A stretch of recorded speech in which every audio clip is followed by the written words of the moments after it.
And welcome back to the Business Spotlight. I'm Pat Dewar. Fran Harris is my guest today. She's the reason that I got on TV, and she's the person that can help you get on TV more than you can imagine.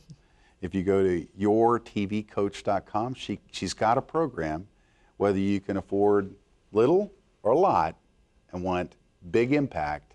Fran, you're the person, aren't you? I'm the go-to guru for getting on. I like guru. I want to be a guru. For getting on TV. And it all started with me, getting on television and having a vision for what I would ultimately do. And then people started coming and saying, hey, how did you get on this show? Or how did you get on that show? And for me, because it was something that I was so used to, I really took it for granted. I was like, I was just call the producer. I just called him, or I saw something in the news that was on my area of expertise. And I was like, hey, I know about this. Here's what I want people to understand. Nobody gets on television because they know a little something about something. They get on TV because they're an expert at that topic. So that's the main thing that I want people to take away. No producer has ever called me and said, hey, we're looking to book someone who knows a little something about this. They say, do you have an expert on gardening? Do you have an expert on college graduation or dropout rates? So it's really important. A lot of people don't like to hear the word, I'm an expert. But you are, because that's the only way you're going to be booked at the highest level in the media. One of the beautiful things about what you've done, Fran, is that you have the authority because you've done it. Yep. You've built the $50 million. We've done the lots and lots of TV. Mm-hmm. You have it. And so for you to be able to say, hey, you can do it, people will believe it because you really have done it.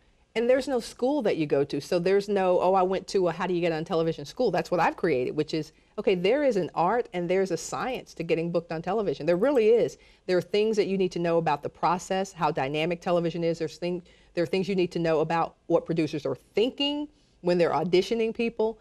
And as you mentioned, there's that craft of knowing how to get your soundbite in there and get in and get out of a moment, because what you're doing is trying to make that interviewer's job a lot easier. And if you continue to drone on and on and on, they go, okay, we're not going to have that person back because they don't know when to shut up.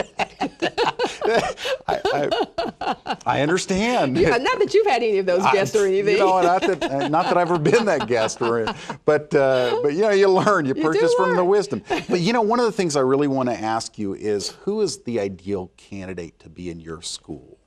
It really is anyone with a method, a message, or business, a product, a program that they want to get out to the masses. And you may start local, so maybe your program, you may start on the local 6 o'clock news in your town, and then you grow from there. But anyone who wants more exposure, and literally that's anyone listening to us, because if you've got a book that's coming out, why not be sitting on a television stage or set talking about that book? If you've got a cause, so nonprofits, all the way up to CEOs of multi-billion-dollar companies who are interested in getting the message of their products out there. Well, because it's so much more effective, isn't it? We have gone to an almost illiterate society. It is what it is, right? It is. That's 72 hours every minute on YouTube is being uploaded. So we're very much moving to the video age, and we're there. But the other thing that's really cool is, why is it that we almost believe it at a subconscious level now that we're the authority if we're on TV? Yeah, listen, when you and I grew up, and we may be dating ourselves, or maybe I'm dating you. That's right. There were 3 networks. That's all there were. ABC, CBS, and NBC. So if you got on television, you were an immortal. You really were. You really were important if you got on television, because it's the ultimate authority builder. You can read something online. What I've said about the internet is, what I love about the internet is the same thing I hate about the internet. Anyone with fingers and a keyboard can have something to say. That's right. And so you don't really quite know whether to believe what you see online, but if someone gets on television, that means for the most part they've been vetted and someone thinks they know what they're talking about. So it's the ultimate authority builder, and which means, again, you can raise your prices, raise your consulting fees because you've been on television. And my rule with my clients, every time you go on television or radio, we raise our fees incrementally. Nice. I'll give you a quick story. Someone booked me early in my television career, and they wanted me to speak, and they go, what are your fees? And I go 15,000, maybe I said 20,000 or whatever, to come and do a brown bag. And they go, we thought you were going to say 50,000. And I go, well, did I say 20? Yeah, really? That was just for that. That was higher, exactly.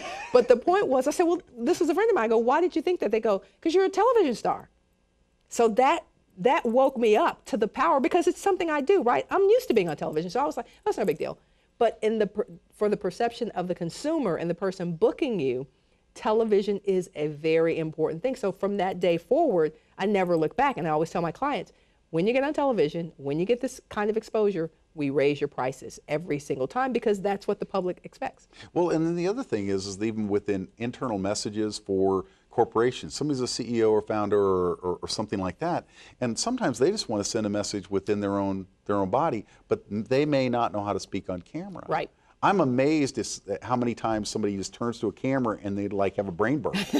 Yeah, well, don't do me. that. Did you see tapes of my early ESPN work? I mean, that was me. You got 5, 4, 3, and then this light comes on. You're just like, oh my God, people are watching. Millions of people are watching me. That's what people think. But again, it goes back to what I said earlier. People are so self-conscious. They're so worried about what people are thinking and what they're saying about them that they can't just relax and have a good time on set and realize that this is just 2 people having a good time. Forget about the camera. It's kind of the third person in the interview, and just have a good time. That's easier said than done. What I help people do is to gain more confidence in their message and their content so that they can relax on camera. Well, and I think that's one of the critical keys too, is that when we're talking to people, is that they get the message. It's all about building your authority. It's all about getting things done. And I know we've got a break coming up here. This is Pat Dewar. Fran Harris is with us on the Business Spotlight. We'll be right back. Bob Baer, author of More Power, is passionate about helping others to write and get their books published.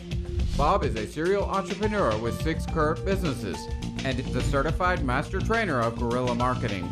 Bob enjoys teaching and mentoring those who want to become better expert authorities in their chosen fields and industries. Visit bobbear.com for details about his book More Power or for information on speaking, workshops, or interviews.